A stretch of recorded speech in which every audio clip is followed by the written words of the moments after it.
Hey everyone, it's Daniel here from InfoRest. Hope you're all doing well.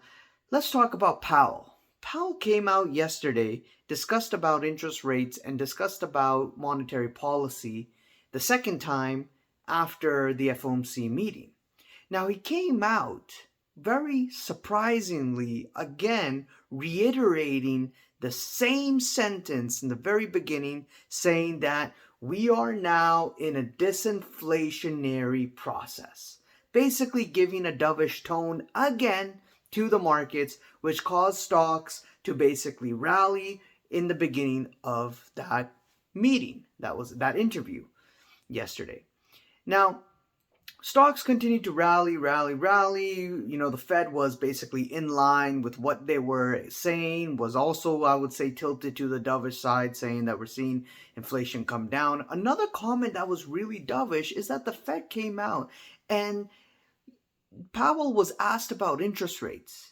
And Powell said, we're not going to close the door of interest rates. We'll leave the door open for cutting interest rates down the road if the data tells us we need to, right? So he didn't close the door completely when it comes to cutting interest rates, which caused even equities to rally even further higher. Same thing with bonds.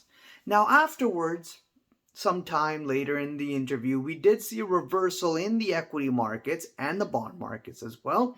And you could argue that it was probably had to do with the comments that Powell said that yes, we could also raise rates higher than what the market is expecting if data is not coming down.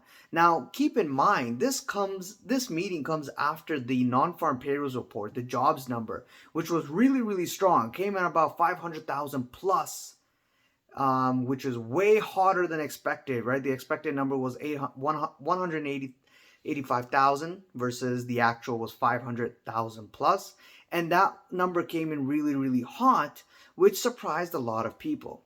Now, the Fed said we're going to continue to monitor the data, see how the data comes out. But if the data comes in hotter and hotter, then they may have to do more than what the markets are expecting.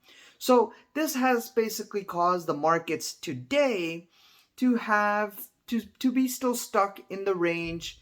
We did see the equity market sell off, give up its gains yesterday, right? Yesterday was a completely wild day where the markets went up, went completely down, and then end of the day just rallied all the way up and ended higher on the day yesterday. And then we saw basically the equity markets today sell off and completely remove the gains that we saw from that meeting. And what's going on? The biggest thing I could say is that the markets are now really waiting for data. They're data dependent. We've got inflation data coming out next week. We've got more data that's also going to come out next month.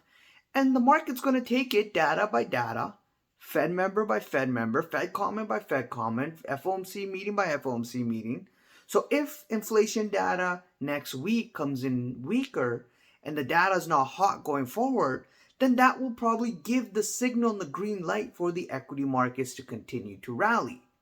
Because we heard from the Fed that he didn't close the door when it comes to cutting rates and also didn't shut the door when it comes to hiking rates more than higher than what the markets are expecting, right? So let me know what you guys think. Leave a comment below, subscribe, hit the like button and the bell icon to be notified on the next video, and I'll see you guys around. Cheers, bye.